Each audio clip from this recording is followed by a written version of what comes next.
Ya, súper, súper, súper. Eh, Nosotros hemos tenido esta itinerancia de movernos siempre en casas porque es parte también del, digamos, concepto, no sé si concepto es una palabra muy de darse ínfulas, eh, pero creemos que una de las formas particulares en las que somos llamados a ser iglesia, como toda la iglesia es llamada a responder al mismo llamado de Dios, creemos que en cuanto a la forma, no al fondo, a la forma, eh, el ser familia, que es algo universal para toda la iglesia, porque somos hijos del mismo Padre, en nosotros toma esta forma de ser casa y es parte de nuestro nombre. Entonces, siempre ser casa ha tenido para nosotros este desafío de eh, cohabitar con más casas. Entonces, siempre buscamos regularnos para que no pase esto que históricamente pasa a los vecinos de iglesia, ¿cierto? Que sus casas se devalúan y nadie quiere vivir cerca de una iglesia porque parece que es como algo súper malo. Así que vamos a ir encontrando el punto para el verano en el que vamos a tener nuestras reuniones acá, mientras el clima lo siga permitiendo, porque tenemos más espacio, porque es rico. Así que ahí vamos a ir buscando ese punto que nos lleve al equilibrio perfecto, como dijera Freddy Turbina, ese equilibrio espiritual. Los invito a que podamos orar y disponer nuestros corazones para que la palabra de Dios pueda anidar en nosotros y producir el fruto que el Señor tiene preparado para la iglesia hoy. Gracias, papá, por poder adorarte juntos. Gracias porque estás aquí. Y ahora te pedimos, Espíritu Santo de Dios, que tú traigas revelación a nosotros, que ilumines nuestra mente, nuestros corazones, que verdaderamente podamos escuchar tu voz de manera personal, pero también colectivamente como familia, como iglesia, y que nos dejemos modelar por ti a través de tu palabra y de escuchar tu voz. En el nombre de Jesús, amén. Amén. Esta es una fecha como medio universal de hacer reflexiones del tipo evaluación. Es la fecha en la que muchísimos de nosotros hacemos tiempos de acción de gracias, pero también de meditar y reflexionar respecto de lo que ha sido nuestro año que está terminando y de lo que esperamos y deseamos que sea el año que está por comenzar. Aparecen los rankings de cosas en la tele, Spotify nos manda su lista de lo que más escuchamos. Es tiempo de cierre y quisiera recoger eso y poder ir un poquito a la palabra y pensar en una reflexión que tenga que ver con detenerse para considerar nuestros propios caminos, cómo lo hemos estado haciendo, pero que podamos tener un parámetro como claro, definido y distinto a lo que suele ser las promesas que todo el mundo hace como a la luz del contexto producto de que es año nuevo. Eso trae como cierta presión y de pronto nos vemos haciendo las mismas cosas que hace todo el mundo, las personas que no conocen a Dios, y nos juramentamos cosas a nosotros mismos de que este año sí que sí. Y terminamos haciendo lo mismo que hace todo el mundo sin entender que la palabra de Dios y el ser nosotros hijos de Él nos provee una base súper concreta respecto de cómo debiese ser la manera en la que un cristiano evalúa su propia vida. Y sobre todo cómo esa evaluación puede abrir las puertas de nuestro corazón para que efectivamente haya chance y esperanza de que las cosas avancen, cambien, mejoren, sean derrumbadas las que están mal, si estamos sujetos a malos hábitos que causan dolor a nuestra propia vida y a nuestro entorno, si estamos esclavizados de cuestiones, de patrones negativos, de pecado, de los que no podemos salir, nosotros tenemos esperanza, más allá de el estar 18 segundos antes de decir año nuevo, juramentándonos de que ahora sí que sí, el lunes sí que empiezo la dieta, este año sí que voy a hacer deporte, este año sí que voy a decir la verdad, este año sí que me voy a levantar más temprano todos los días, que es algo propio de cualquier persona que a la luz de su contexto espera frente al inicio de un nuevo proceso,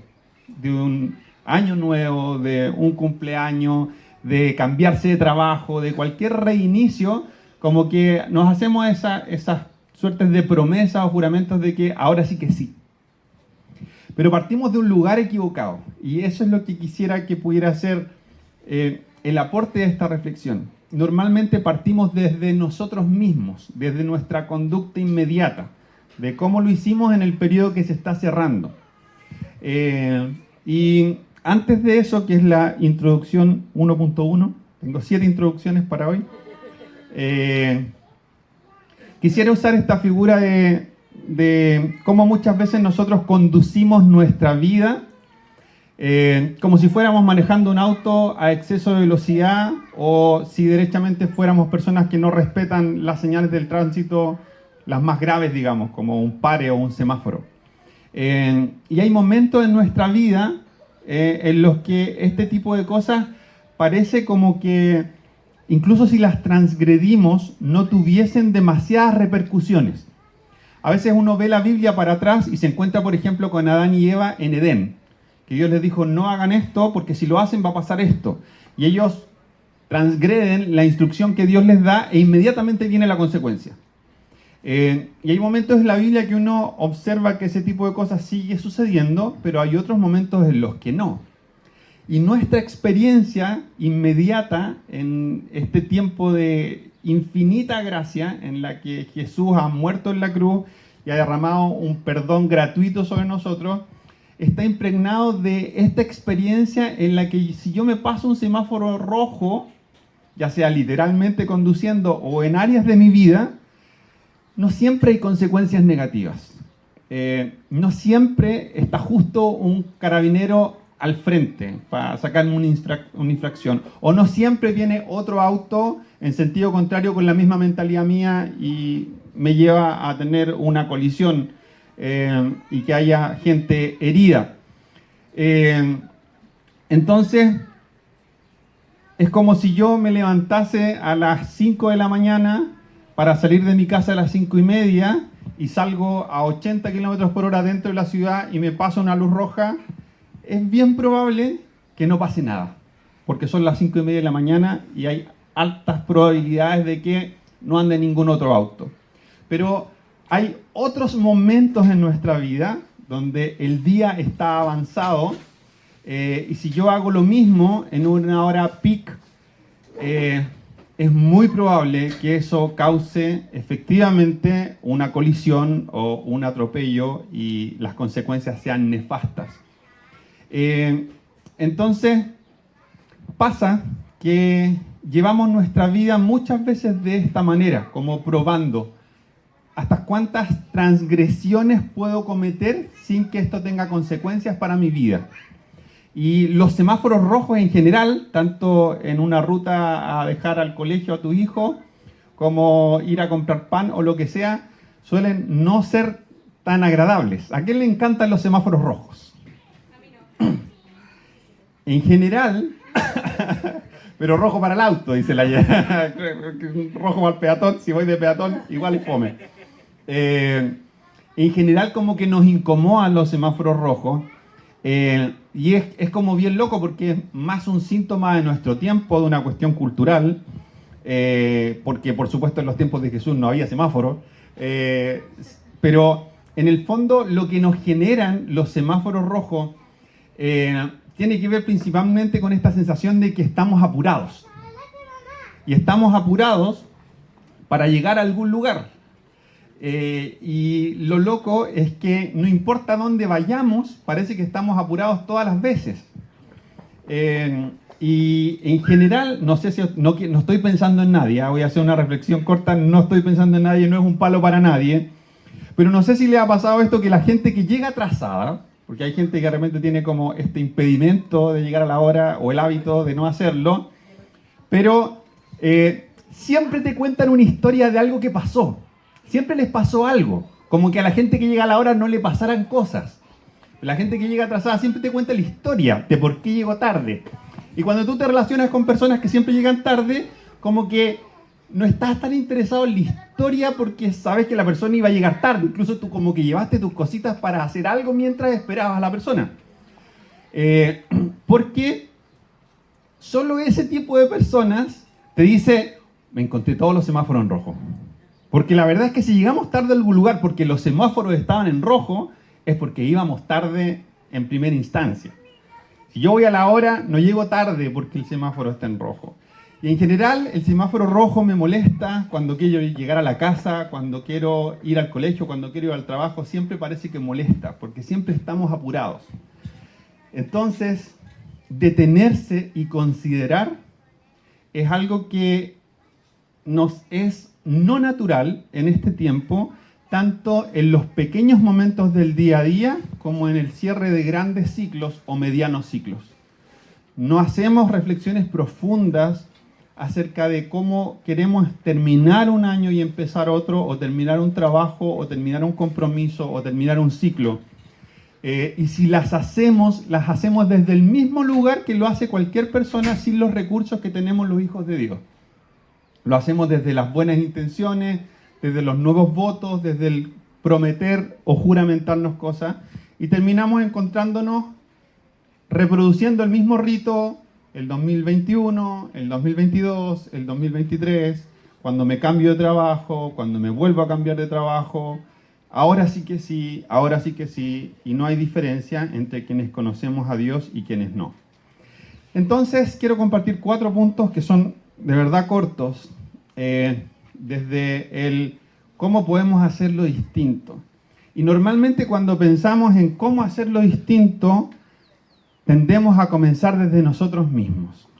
Y lo mejor, lo más claro y explícito que la Biblia enseña como el camino sano para evaluar nuestra propia vida, nuestra conducta, es partiendo siempre en Dios. Y voy a leer 2 versículos, hay muchísimos más, pero la primera pregunta, que parece loco, porque uno no tiende a decir, ya, ¿cómo lo voy a hacer el 2025? ¿Qué me pregunto primero? ¿Quién es Dios? Como que parece una pregunta sacada de cualquier otro contexto y que no tiene mucho que ver con cómo voy a enfrentar un año nuevo. Pero la Biblia dice, Salmo 46:10 y Habacuc 2:20, dice, estad quietos y conoced que yo soy Dios. Seré exaltado entre las naciones, enaltecido seré en la tierra. Pero el Señor está en su santo templo, que toda la tierra guarde silencio delante de Él. El primer paso que debiéramos dar para evaluar cómo está nuestra propia vida es venir delante de Dios, guardar silencio y dejar que Él pueda hablar a nuestro corazón acerca de quién Él es, de la posición que ocupa, del poder que tiene, de sus atributos, de su bondad, de su amor, de su gracia. Cuando yo pongo mi mirada en quién es Dios para luego observar mi realidad, eso cambia mi perspectiva. Porque si yo creo en un Dios que es real, que está presente, que es bueno, que me ama, que es poderoso, si medito en estas cosas que la Biblia dice acerca de Él y que yo he experimentado a través del tiempo, entonces voy a saber que en realidad mis circunstancias no dependen solo de las cosas que me pasan o me dejan de pasar, sino que van a tener mucho que ver con cómo yo las entiendo e interpreto a la luz de la perspectiva que tengo o no tengo de las cosas según Dios. Entonces, lo primero para poder llegar a ese punto en el que yo evalúo con parámetros objetivos y reales de una forma sana cómo está mi vida para plantearme si es necesario cambios, es recordando quién es Dios o haciéndome la pregunta. Si no tengo la respuesta, haciéndome la pregunta e invitando al Espíritu Santo a que venga a mi mente y me empiece a mostrar esto, quién es Dios. Y en la medida que empiezo a avanzar quizás en las primeras cosas básicas, esto va a empezar a traer una perspectiva distinta. Porque si Dios es todopoderoso y me ama, si está presente, si es bueno, entonces las cosas que yo experimente, puedo experimentarlas con esa convicción que va a resignificar muchas de las cosas que vivo. Luego, una vez que yo tengo esta noción de ciertos atributos de Dios que cambian mi perspectiva, puedo ir un paso más hacia adelante y preguntarme, este es el punto 2, ¿qué ha hecho Dios? Una vez que yo ya sé quién es Dios y cómo es Dios, puedo preguntarme qué cosas Él ha hecho. Y puedo ver que estos atributos que yo acabo de mencionar, algunos de ellos, han sido realidad primero en la palabra de Dios. Dios no decimos que es bueno porque inventamos que sea bueno, sino porque vemos el carácter de la bondad de Dios persistentemente reflejado en la historia que cuenta la Biblia. Y vemos cómo Dios es bueno en todas las circunstancias. Y vemos cómo hay personas que dan testimonio de esto en la Biblia, incluso en medio de circunstancias malas. Como Job, que le pasa una y otra cosa mala, pero él puede decir, Dios es bueno, Él es justo. Y esas cosas que veo en la Biblia, después yo puedo ver que son realidad también en la vida de otros hombres y mujeres que han decidido seguir a Jesús. Y ellos muchas veces alimentan mi propia fe con el testimonio de las historias de su vida, de ver a este Dios que intervino en la Biblia, interviniendo también en las vidas de ellos, mostrando su bondad, mostrando su justicia, mostrando su ternura, su misericordia, su gracia, lo perdonador que es, lo paciente que es, lo fiel que es, lo veraz que es. Y luego, si yo ya tengo algo de tiempo de caminar con Dios, o incluso puedo estar recién empezando, pero puedo advertir que Dios me ha amado y ha sido bueno conmigo incluso de antes de conocerlo, antes de que yo sea consciente, antes de que yo tome una decisión de responder a su amor, puedo ver que Él ha estado conmigo. Estuvo conmigo cuando era niño, estuvo conmigo en los momentos malos. A veces nos preguntamos, ¿dónde habrá estado Dios cuando fui violentado? ¿Dónde habrá estado Dios cuando fui abandonado? Y ese tipo de preguntas pueden ser difíciles de responder, pero lo cierto es que Él siempre ha estado, siempre nos ha guardado, siempre ha estado su amor disponible para nosotros. Así que en Dios se da esto que en nosotros muchas veces no se da. Y es que quien Él es perfectamente coherente con lo que Él ha hecho. Y eso sirve como un modelo predictivo. ¿Por qué? Porque cuando yo pienso en cómo empezar un año nuevo, puedo pararme en esta convicción que es siempre verdad. Dios ha sido bueno, Dios es bueno y Dios va a ser bueno. Entonces, las buenas obras de Dios, que han sido un reflejo de su bondad como atributo, que han ocurrido en el pasado, tanto en la Biblia como en la vida de otros, como en mi propia historia, en mi pasado, van a volver a ocurrir porque Dios sigue siendo bueno. No siempre su bondad se va a materializar de la misma manera, porque Dios es Dios. No me lo puedo meter a un bolsillo y predecir de qué maneras va a manifestarse su amor. Sin embargo, puedo tener la certeza absoluta, sin temor a equivocarme, de que Dios va a volver a ser bueno. Entonces, eso ya establece un parámetro de esperanza y de expectativas acerca de cómo enfrento el futuro. Puedo invitar a Dios y puedo pedirle que Él abra mi entendimiento para que yo reconozca su presencia en todos mis caminos, en todos mis quehaceres, en todos mis proyectos.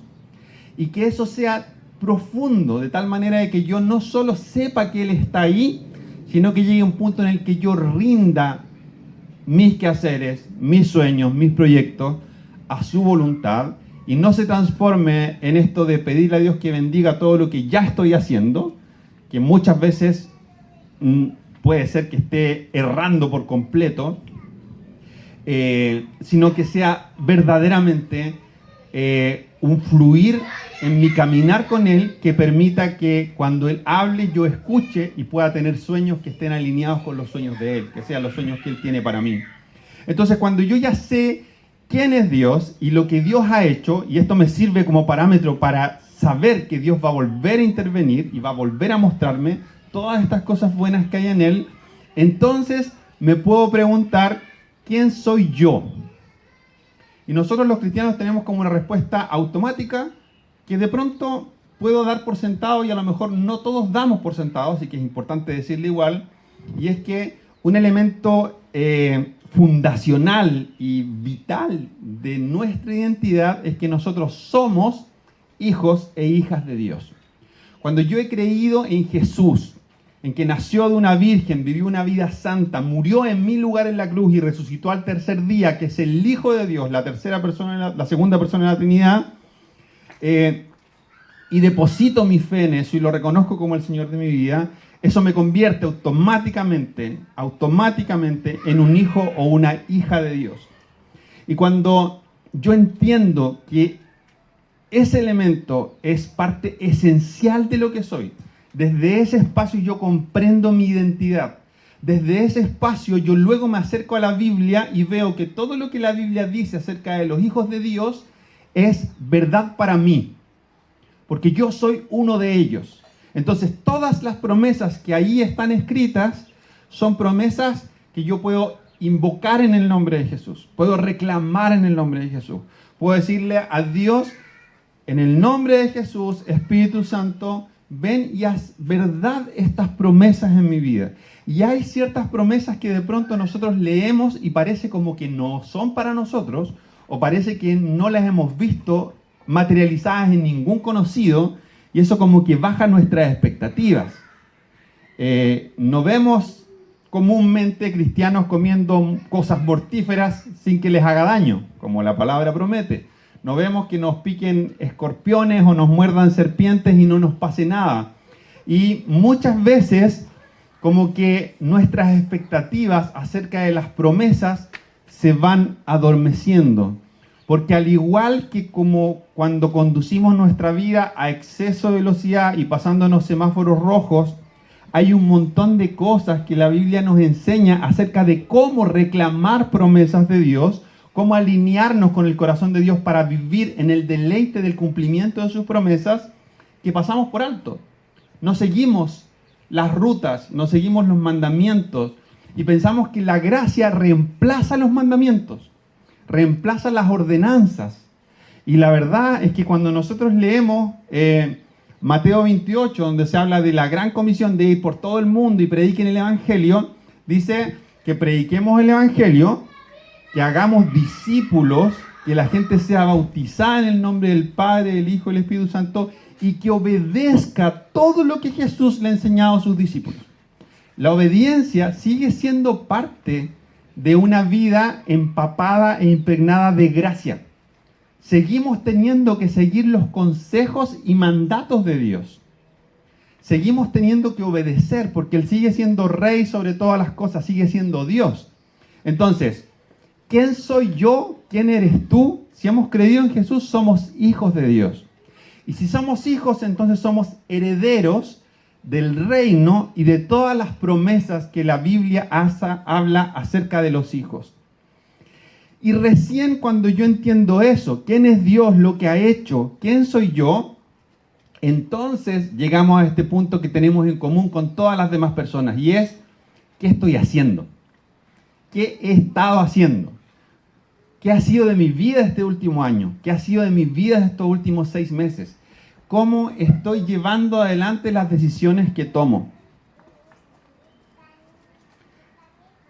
Cuando dije quién soy yo, Efesios 2:10 dice, porque somos la obra maestra de Dios. Él nos creó de nuevo en Cristo Jesús a fin de que hagamos las cosas buenas que preparó para nosotros tiempo atrás. Y cuando digo qué he estado haciendo, no voy a enfatizar el tema del pecado, pero la Biblia dice esto en Isaías 1:18. Vengan luego, dice Jehová, y estemos a cuenta. Aunque vuestros pecados sean como la grana, como la nieve serán emblanquecidos. Aunque sean rojos como el carmesí, vendrán a ser como blanca lana. Siempre que yo evalúo mi vida, aun si el resultado de esa evaluación es que estoy completamente roto, es que estoy completamente desviado, es que estoy completamente sucio, una y otra vez puedo clamar por el perdón que la sangre de Cristo derramada en la cruz en mi favor provee para volver a estar a cuenta.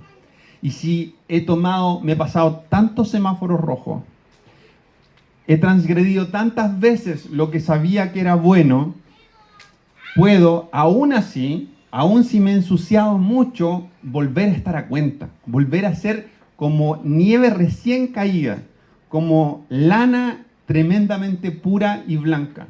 Así de impresionante es la fuente de recursos del cielo que tenemos quienes hemos creído en Jesús. Entonces, cuando me pregunto qué he estado haciendo, puedo nuevamente tener esta perspectiva de que mi parámetro para llegar a definir si lo he estado haciendo bien o mal, no sea yo mismo.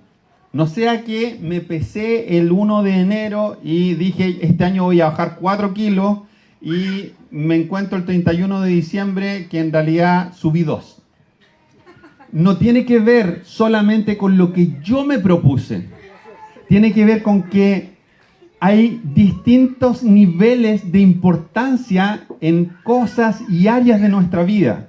Entonces, cuando yo me evalúo a mí mismo, siempre debiera tener cuidado respecto de que mi propio corazón, mis propios parámetros, lo que yo mismo me he propuesto hacer, puede estar equivocado. A lo mejor me propuse hacer algo que no era valioso e invertí toda mi energía y todos mis recursos en lograr algo que no era valioso.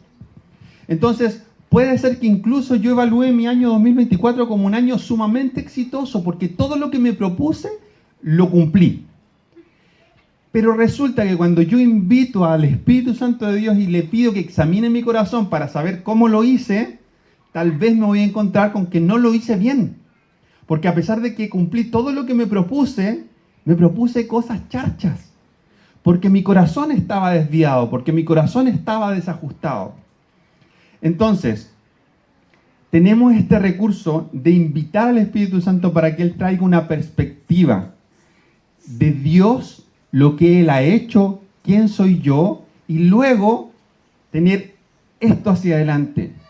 Lo que debo ser, aquello en lo que soy invitado a crecer, a madurar, a profundizar, no tiene tanto que ver con mis propios deseos y no tiene tanto que ver con la evaluación que yo pueda hacer de mí mismo por mí mismo, sino que tiene que ver con la evaluación que Dios haga de mí y con los planes que Él tenga para mí. Porque solo esos planes van a cumplir. A veces yo me propongo cosas y las logro, pero no traen la satisfacción que yo creía, o traen una satisfacción momentánea. A veces creemos que si pasara esto, entonces yo estaría feliz. Si me ganara el quino, entonces sería feliz. Si me sanara de esta enfermedad, entonces sería feliz. Si mi esposa me obedeciera, entonces sería feliz. Y pienso cosas que yo creo que me harían feliz. Pero normalmente cuando esas cosas salen de mi propia guata, aun cuando se dan, no terminan produciendo la felicidad que yo creía que iban a producir. Ni un título, ni un aumento en la pega. Y algo que grafica muy bien es esta idea, tiene que ver con la economía. No sé a quién le ha pasado que estando ajustado en sus lucas, así como llegando a fin de mes con lo justo, hace esta reflexión. Si ganara 300 lucas más, estaría impeque. Me alcanzaría con 150 lucas lo que me estoy quedando corto y con otras 150 lucas ahorraría todos los meses. Y resulta que los caminos de la vida te llevan a ganar esas 300 lucas y estás en el exacto mismo lugar que estabas antes de tener ese aumento. Y te ves en la misma situación. Porque tenemos esta expectativa de que cosas externas pueden arreglarnos la vida. Pero la verdad es que cuando Dios escudriña nuestro corazón y nos muestra su voluntad, se nos abre la posibilidad de no depender de circunstancias externas que no podemos controlar. Y podemos tener paz cuando vienen los momentos malos. Y podemos tener perspectiva cuando no se ve nada. Y eso es algo que solo los hijos de Dios podemos tener. Entonces, yo no sé a qué velocidad tú estés llevando tu vida o si te has detenido a considerar las cosas que estás haciendo. No sé si tú estás llevando la vida que querías llevar, si estás llevando una vida buena.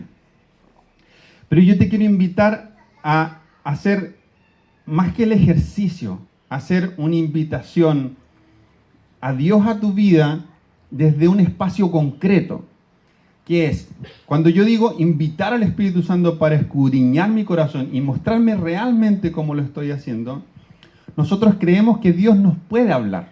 Nosotros creemos que el Espíritu Santo habla hoy, habla a través de la profecía, de personas, de su palabra. Pero es precisamente su palabra la que establece el marco de referencia de todo. Es el árbitro para advertir si realmente una palabra profética que alguien me entregue efectivamente puede ser o no de Dios. Porque también a veces gente bien intencionadamente nos dice cosas pretendiendo que sean de parte de Dios y no lo son. ¿Cómo yo diferencio cuando alguien me dice algo, si ese algo es o no de Dios?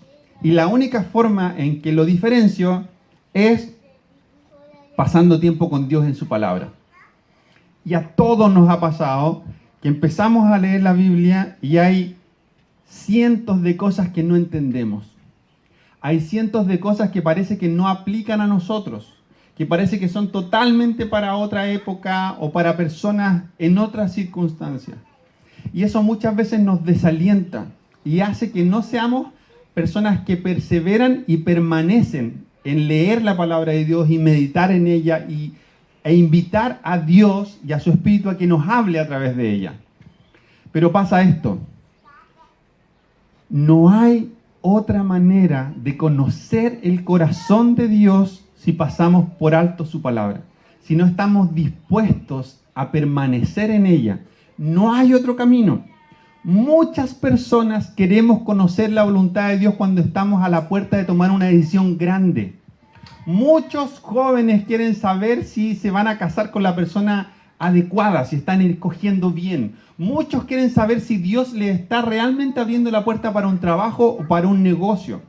Pero cuando nosotros buscamos a Dios, solo en esos momentos caminamos en un riesgo tremendo. Es como si no hubiésemos pasado 45 semáforos rojos y pretendemos que por frenar en el número 48, entonces Dios nos va a revelar todos sus planes. Entonces, la manera, aunque al principio me cueste, aunque al principio yo necesite el consejo de otros, que me expliquen la Biblia, que me expliquen una y otra vez cosas que no entiendo, cosas que me resisto a entender, ese es el camino para que el Espíritu hable a nuestra vida. Ese es el camino que luego nos permite ver con claridad los desafíos que tenemos por delante. Ese es el camino que nos permite tener un mapeo de si las decisiones que estamos tomando son buenas o no son buenas. A veces pensamos que la oración es como una cuestión mística en el aire que abre caminos donde no hay nada, cuando muchas veces nos desvivimos orando para querer conocer la voluntad de Dios, pero resulta que hay veces en las que ni siquiera era necesario orar, porque la Biblia ya había mostrado que algo era o no era su voluntad. Ambas cosas, el pasar tiempo con Dios orando como el meditar en la palabra, son el fundamento para tener un parámetro que nos permite enfrentar desafíos nuevos de manera distinta a la gente que no conoce a Dios. Así que, si has estado apurado o apurada sistemáticamente, si siempre estás queriendo llegar a algún lugar y te desespera cuando te pillas 3 semáforos rojos al hilo, y esto no es solo algo que tenga que ver con ir en auto a alguna parte, sino que te pasa en otras cosas. Cada vez que algo te hace perder tiempo, te genera un desgaste tremendo. Y siempre sientes que estás apurado o apurada para hacer algo o llegar a alguna parte. Entonces, la forma de ponerle pausa a tu vida es entender que la palabra de Dios trae a mi vida la voluntad de Dios como parte de un proceso.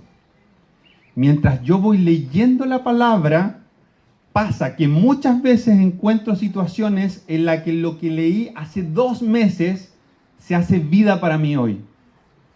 Cuando yo quiero abrir la Biblia para que Dios me responda hoy, el problema de hoy se transforma en la Biblia muchas veces en un amuleto.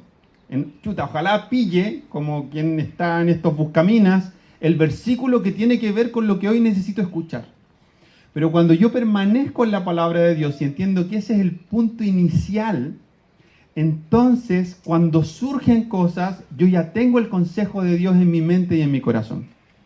Quisiéramos, y esto nos pasa a todos, no te pasa solo a ti, nos pasa a todos.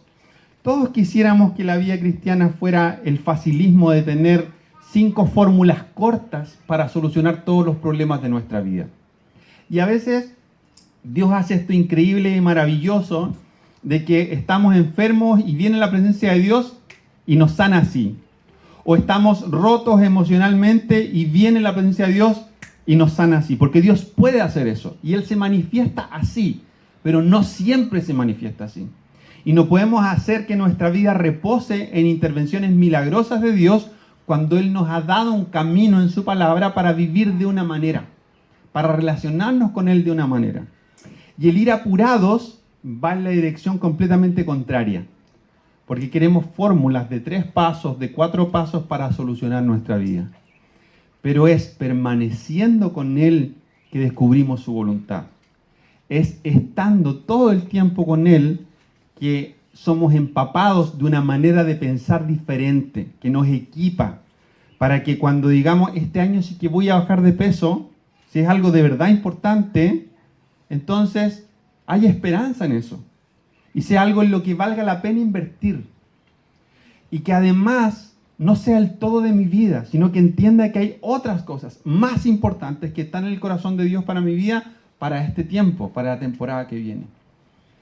Así que vamos a orar y yo te voy a invitar a que tú puedas, más que esperar el día 31 para prometerte a ti mismo o a ti misma o a Dios qué cosas vas a hacer distintas este año, que puedas primero invitar al Espíritu Santo para que examine tu corazón y te permita comprender como el resultado de ese análisis. Primero, ten en perspectiva esto.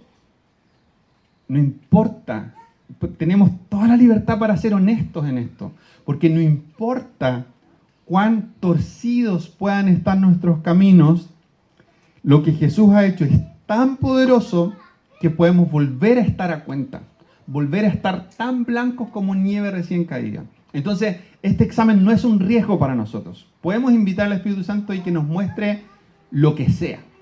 Lo peor que podemos hacer es no ser honestos, porque siempre que Dios expone lo que está sucio en nuestro interior, lo expone para perdonarlo, para impartirnos gracia. Es Satanás el que expone nuestras vergüenzas para apuntarnos con el dedo. Dios nunca hace eso. Cuando Él expone nuestros pecados es para invitarnos al arrepentimiento y para limpiarnos. Pero luego, yo te animo a que puedas, con cuidado, con sabiduría, pero al mismo tiempo con valentía, tomar compromisos con Dios. Y no esperar el 31, tomar compromisos con Dios de probar. El meterte en un proceso con Él a través de su palabra y que Él te empiece a enseñar cosas que habías pasado por alto, que empiece a revelar consejos y su voluntad desde este espacio que muchas veces no exploramos. Nadie quiere leerse la Biblia entera en estos días, pareciera, o muy pocas personas están dispuestas a hacerlo. Cuando ese es el mejor camino para conocer la gran historia y el corazón de Dios. Y esto está disponible para nosotros.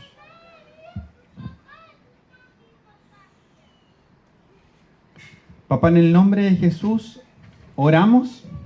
Yo oro en esta mañana para pedirte que tú puedas primero venir, Espíritu Santo, a nuestro corazón y mostrarnos nuestra propia condición. Tal vez no va a dar estos minutos para hacer un examen exhaustivo, pero yo te animo a que puedas extender este ejercicio en tu casa, invitar al Espíritu Santo a que examine tu corazón y te revele cómo Él te está viendo. Muéstranos nuestra condición, Espíritu Santo. Que podamos ser honestos y humildes delante de ti para dejarnos ver y no escondernos en tu presencia. Si el Espíritu Santo te muestra cosas así como al tiro, o hay cosas que tú ya sabías, o hay cosas con las que estás lidiando que son evidentes, yo te animo a tomar esta oportunidad como una oportunidad para el arrepentimiento y podemos orar juntos. Y tenemos espacio, como habitualmente no tenemos, entonces podemos mover la silla. Si tú estás lidiando con cosas específicas, que no es necesario ni que ores mucho, porque sabes que hay cosas que se han torcido en tu vida, yo te animo a que sin poner excusas ni dilatar esto, tomes la invitación de lo que dice la Biblia en Isaías, el versículo que leía.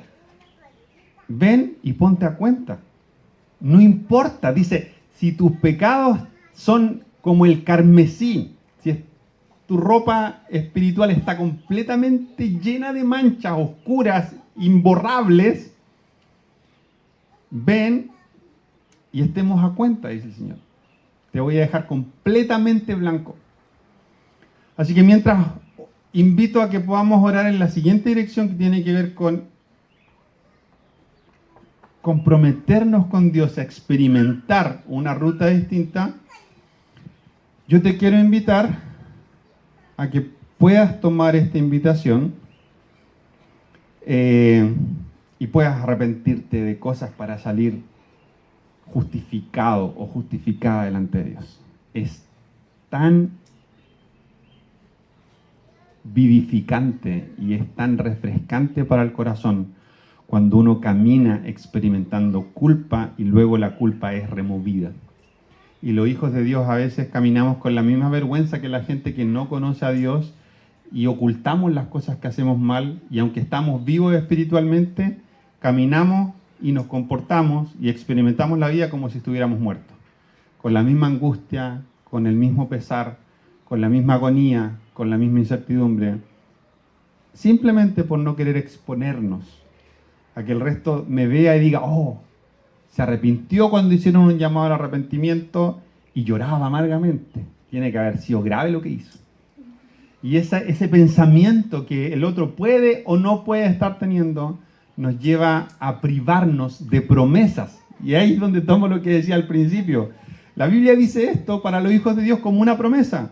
Si yo soy un hijo de Dios, puedo venir y Él me limpia completamente. Pero camino no limpio porque no estoy dispuesto a venir. Hay caminos para reclamar las promesas. Y por último, está abierta esa invitación todavía, no pasa nada. Si nadie quiere responder a esa invitación, yo te animo a que sí, pero no es una obligación, ni vamos a manipular ni empujar a nadie para que lo haga, solo que es una invitación que cuando desaprovechamos, mala nuestra. Pero si esta no era la invitación para ti, yo te animo a que puedas pensar en que el año que comienza pueda ser un año en el que te dispongas a conocer a Dios a través de su palabra. Que puedas empezar a leer y meditar en la palabra de Dios. Que puedas empezar a tener una relación distinta con Él, que no dependa solamente de reuniones de iglesia o de los momentos en que te juntas con otros cristianos o de situaciones puntuales aisladas, sino que de verdad la palabra de Dios pueda empezar a ser ese alimento que cambia tu manera de pensar, que cambia tu manera de sentir, que cambia las cosas que deseas. No hay otro camino. Los caminos cortos son una mentira. A veces Dios interviene de manera sobrenatural y hace cosas en un segundo, pero eso no es lo normal. Lo normal es que Dios establece caminos y procesos. ¿Puede Dios hacer milagros así? Sí, los anhelamos, pero no son el camino alternativo a los procesos. Nadie experimenta la plenitud de Dios solo a partir de milagros o intervenciones flash del Espíritu Santo. La plenitud se experimenta siguiendo a Jesús. Y no hay forma de seguir a Jesús sin conocer las cosas que Él ha dicho, las cosas que Él ha enseñado, las cosas que ha hecho y cuyo testimonio está registrado en la palabra de Dios.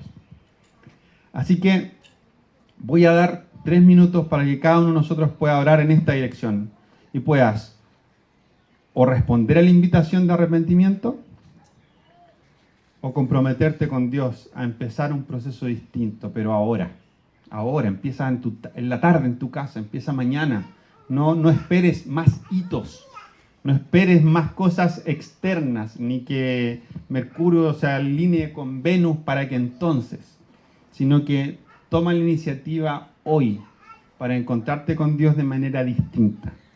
Ese es el camino. Papá, permanecemos ahora delante de ti, te damos gracias porque eres bueno, porque tu palabra es buena, porque tus consejos son fieles y verdaderos. Oro para que podamos disfrutar la profunda provisión que tenemos de poder estar a cuenta contigo toda vez que nos desviemos, poder volver, poder volver. Perdónanos, Señor, por las cosas en las que nos hemos desviado. Perdónanos por las cosas de las que nos hemos desviado también como iglesia y muéstranos, Señor, para que podamos ajustar nuestro camino y podamos ser nosotros quienes te siguen a ti y no seamos personas que hacen lo que se les place y luego te piden que tú bendigas nuestro accionar.